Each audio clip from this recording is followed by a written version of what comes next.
That didn't start out right. Hey guys, and welcome to another episode of Witches of the Moon. I am one of your hosts, Dia, aka Ori of OriOasis.com, and I'm drained basically. Uh, I always say life happens, and this is one of those times where life happens, and then it happened again, and then it happened again. So, excuse me, my energy is totally all the way off. And I'm also recovering from an allergic reaction, so excuse the puffy eyes. I really didn't want to show my face in this video, but we here now. I don't feel like setting up the camera. I ain't fighting doing all that. So we here. We here. This week we are talking about money magic, and well, this is one of my favorite things, honestly. I had a whole thing in my head, like speech prepared when I turned on the camera, before I turned on the camera, and now I just went totally blank. Okay, so my nails dirty? I feel dirty. I'm sorry. Okay, money magic, right?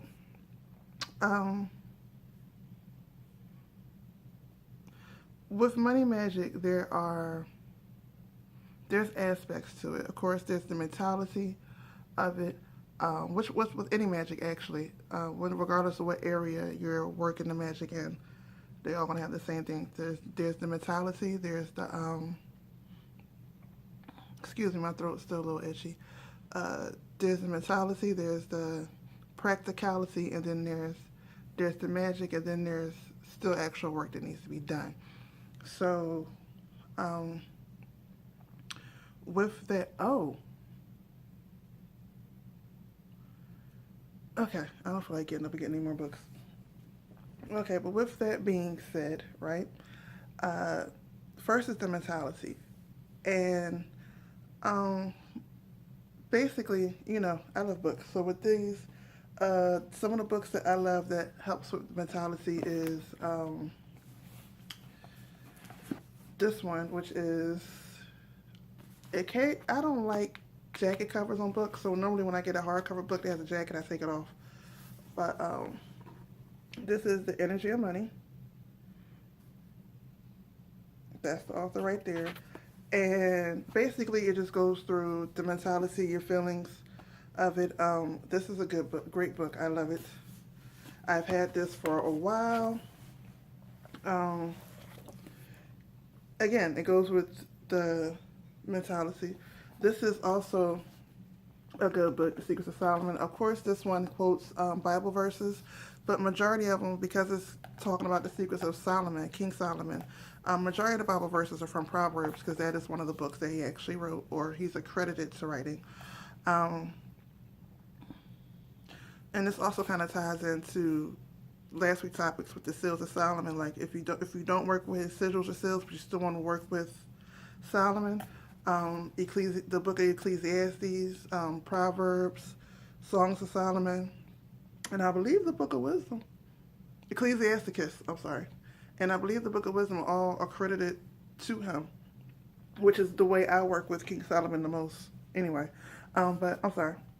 He's also great to work with wealth, like money magic and stuff like that, prosperity. King Solomon is like one of the great energies to work with. Now, with this, of course, again, this gives you, again, it works more on your mindset. It does give you a little bit of, like where this is more like, it gives you stuff to do, like, kind of like a little workbook. Not really, but, it has little things to do. This gives you, if you're in a craft, you could kind of see how, even though this is a biblical-based book, you could definitely see the craft in it. Okay, with the little things that he wants you to do. And most of the stuff, y'all know I love the Bible, so most of the stuff I use is going to be probably from, if not biblical authors who do at least revere the Bible in some way, shape, or form. But it doesn't necessarily mean that you have to believe what they believe in order to, basically, don't worry about the messenger. Did you get the message? Basically. So now this the little Abundance book is my favorite book by John Randolph Price. Um, this one gives you more so like little you it takes you through a 40-day process, and each day gives you like a little meditation to do, a little manifestation process. So if you're gonna meditate, and this is really good. You can easily switch out the word God for universe or deity. I do not believe in, excuse me.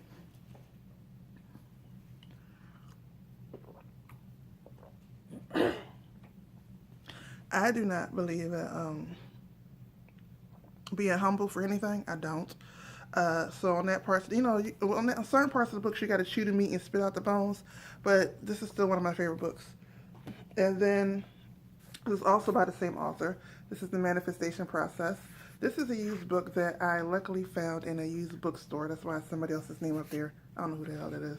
But I found it in a used bookstore, and it's basically just give you, like it says, the principles to success. Again, it helps with the mind. And basically, this, if you don't work the Bible, shouldn't we spell out the bones? But, the first step in all magic is mindset. So we have to take care of the mind first. Now, this also is a great one overall. This series, The Course in Miracles. Granted, I did not finish this series because I have ADD, and when it comes to certain concepts, once I get the point, if you keep saying it, what they do is they give you one basic concept, right?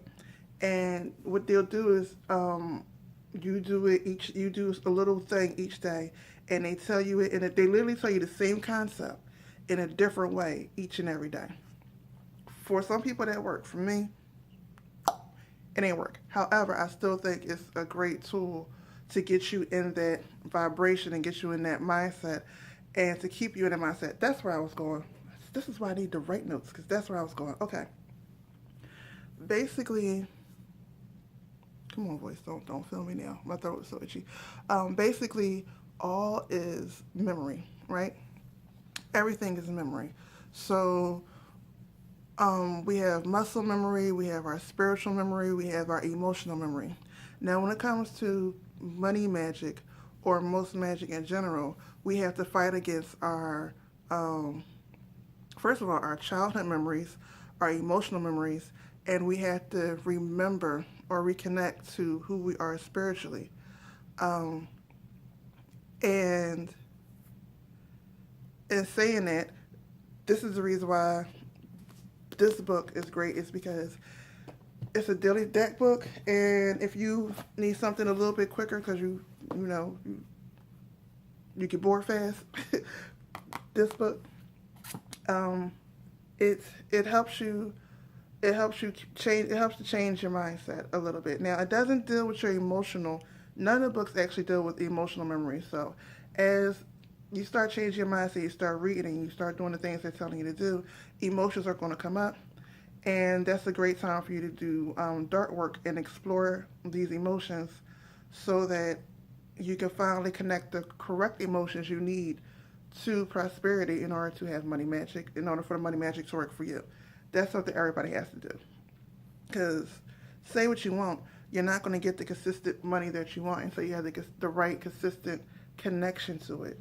You can't have a double-minded mindset with money and expect to have it consistently flowing in your life. It doesn't work like that. So those books help with that. Now, as far as practicality, well, you know what? I'm not even going to get to practicality. Yeah, as far as practicality, this is one of my favorite, no, not even one, this is the favorite book as far as practicality. The reason why is because, and by practicality, I mean that actual work, magic work that you're going to do in consistent basis, that you're going to see real time. I will always say for that, what's going on? Am I not sitting up? Is my camera leaning back? What is we doing? Okay, let's try that. I mean, real-time results. But when you, and this book kind of gets a bad rep because people don't actually read the beginning of the book. Read the beginning of this book.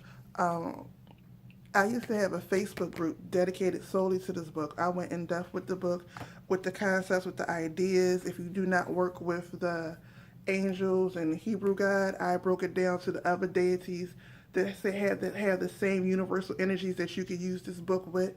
Um, and I may start that group back up again. I'm not sure. Uh, but it's not that long. First of all, it's not that long. It's very easy to do.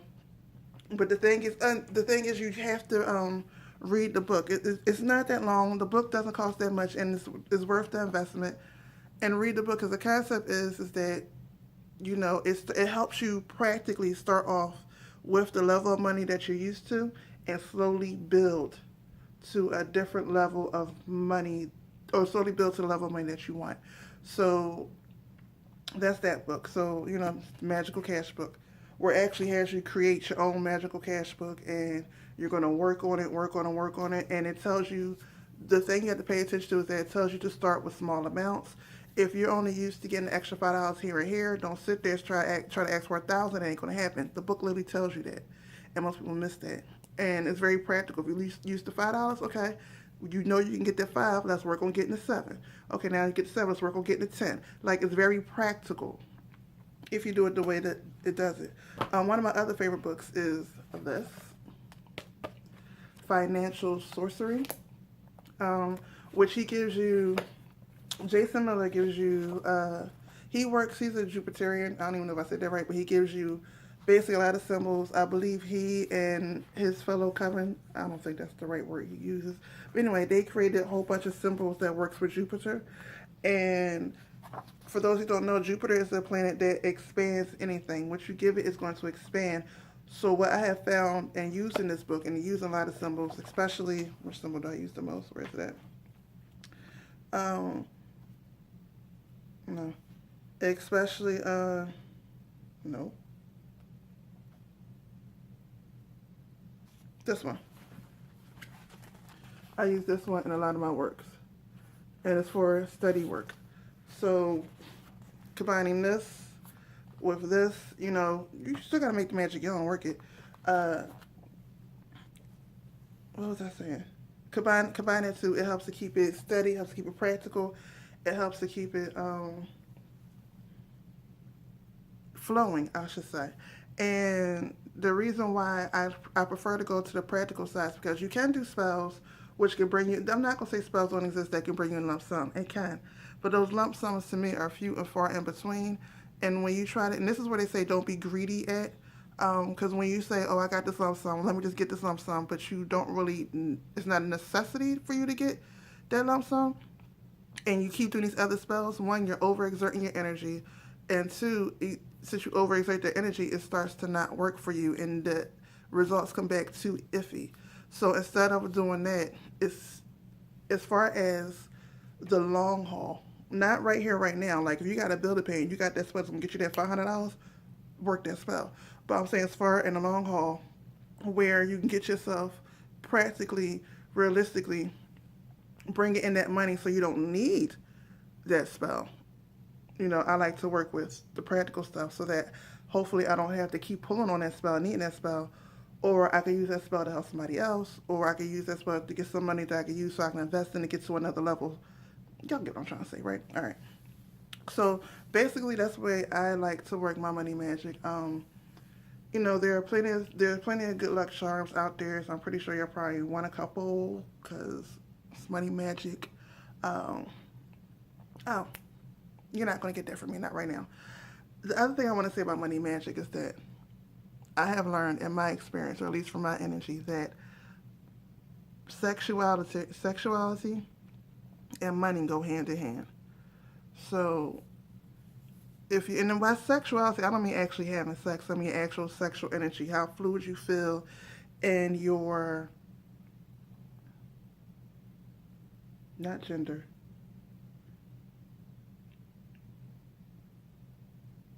how fluid you feel in your place of awareness of who you are. That's actually what I mean by sexuality. The awareness and presence of who you are spiritually and physically. Do they match? Are they tied together? Because the more I have at least for my clients, for how I live my life, the more our spirituality and our physicality become one, they start to reflect each other, the more fluid finances start to flow.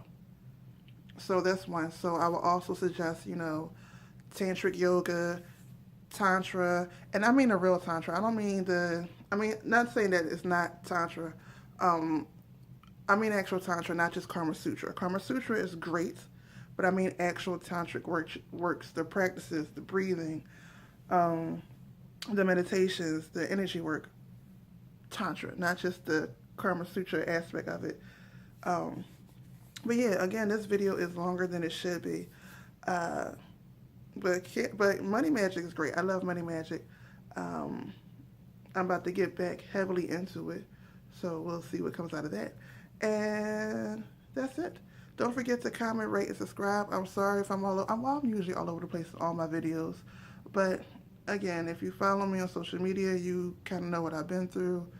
Well, the part that I said publicly, you know what I've been through. So I'm mentally, spiritually, emotionally, I'm not here. I'm not here. I'm getting back to here, but I'm not here. Okay? I can't even say she's on vacation. Just, I'm checked out for a little bit. Um, but yeah, don't forget to comment, rate, and subscribe. Don't forget to watch everybody's videos. What's your favorite money magic? What's your favorite way of working money magic? What are some of your favorite money magic spells? Um,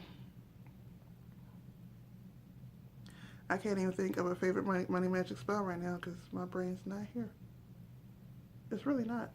It's really not. Uh, but yeah, that's it. I'll see you next week. Peace.